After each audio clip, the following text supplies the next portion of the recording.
Count Dracula.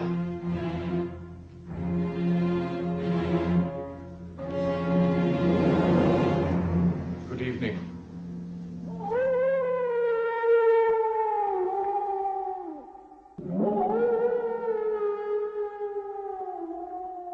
I was doing a play at the Chelsea Theatre Center called The Prince of Hamburg by Heinrich von Kleist, a real toe-tapper of an evening. And I was approached by a man named John Wolpe, who had done the gory version of Dracula in a little town somewhere in Cape Cod, I think. And would I do it? And I read it and said yes immediately. Then, of course, I thought, well, what do I do now? I've said yes, and the only thing I don't want to do is imitate Bela Lugosi, so how am I going to find a way to play this man that is totally away from anything anybody's seen? The rehearsals of it were very taxing and trying because I really didn't play him until practically the dress rehearsal, until right before we went in front of an audience, because I was so determined not to overdo him and not to imitate anything. I just sort of whispered him, and I'm sure the producers were in terror. And there was absolutely no advance for the play, no major interest in it. And then, of course, it was an overnight hit. It was a hit by the middle of the first act.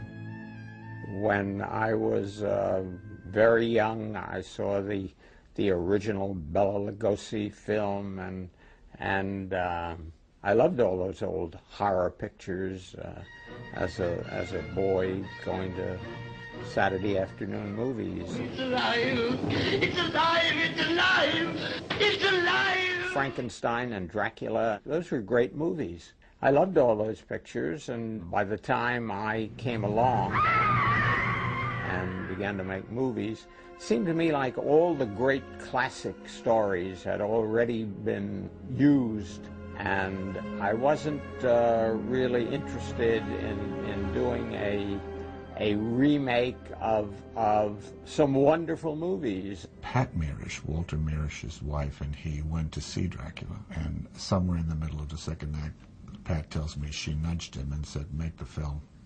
You own the rights. Universal owns the rights. Make the movie for this guy.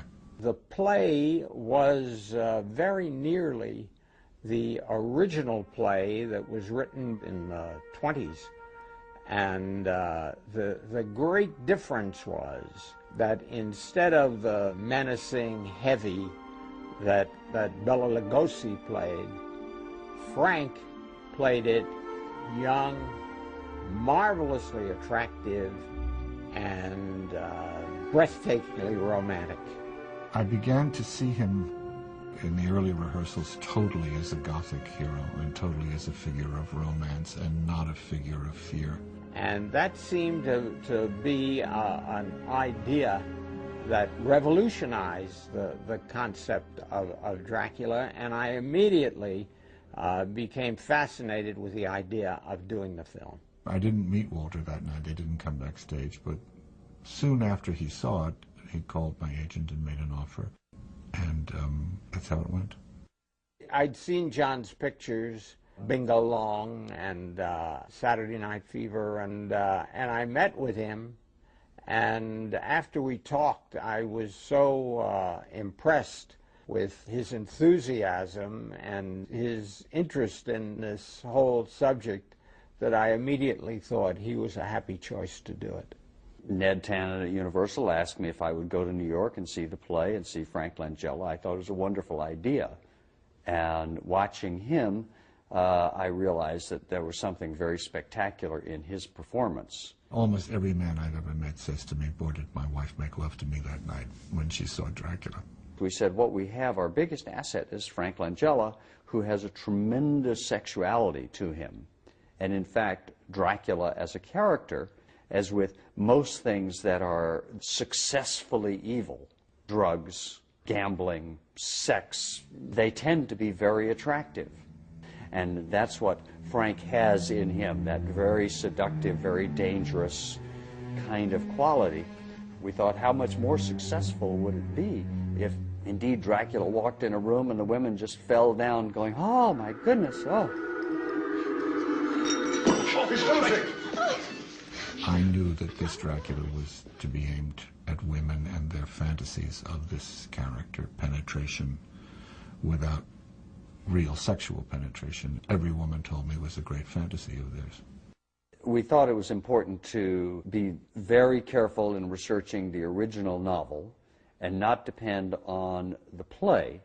So Rick Richter, our writer, and myself read whatever we could get our hands on the subject of vampires and the character of Dracula. I certainly sat down and read the Bram Stoker book, and as much as I could about Vlad the Impaler, there's very little to read. And you do come away with a distinct impression that he was real, but that he's a creation of his times as far as being a true vampire.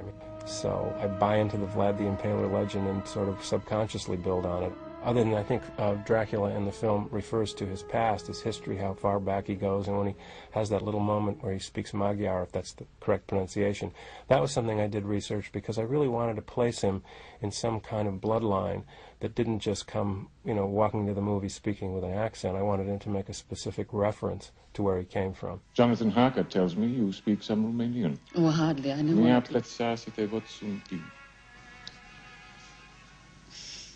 Yeah, you do understand. No, really, I have no idea what you said. I said it would be nice to see you smile.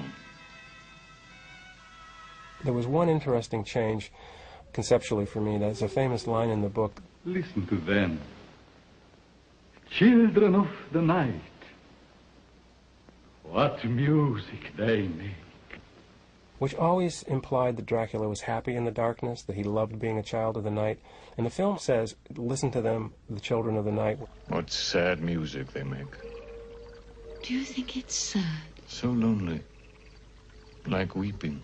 Turning the idea sort of on its head and saying that Dracula feels trapped in the darkness, that he envies the people who can walk around in the light, and that he really wants to be more of their world, which for me made him less of a frightening creature and more of a tragic creature. Look at me. Look.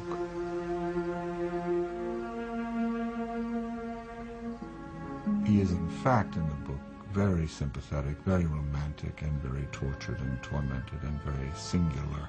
I think that once you view him as an outsider who doesn't want to be out there, who's not a rebel, who hasn't chosen to separate himself from society, your heart goes out to him. But I didn't do a lot of research about the sociological implications of being a vampire in the 19th century. I think just because I felt that we weren't going to get very deeply into that, we had enough stuff to tell, and I think John would be the first to say it was an entertainment, and we wanted to keep it moving on that level. The production in New York, I didn't think was something that we could achieve on film because it was so based on the drawings of Edward Gorey, wonderful black and white pen and ink drawings. So we said, well, we can't do it that way. We're going to have to use the real British countryside and get our own mood and atmosphere from, other things. The first thing that we had to find was, where is Dracula's castle going to be located?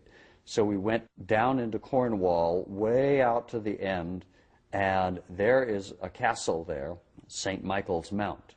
So we used that as our basis, and then our locations sort of worked out from there, because there are so many wonderful locations that has not been quite as spoiled by the 20th century as other parts of England. And we kept driving and driving and driving around until we found the building we used for the insane asylum, which actually is at the birthplace of King Arthur in Tintagel, and right on the cliffs overlooking the ocean and these wonderful hillsides overlooking the birthplace of King Arthur. And we're able to put our cemeteries there and, do horseback riding in wonderful places. So based on that, all of the sets at Twickenham, all of the sets at Shepperton were constructed to go with those locations.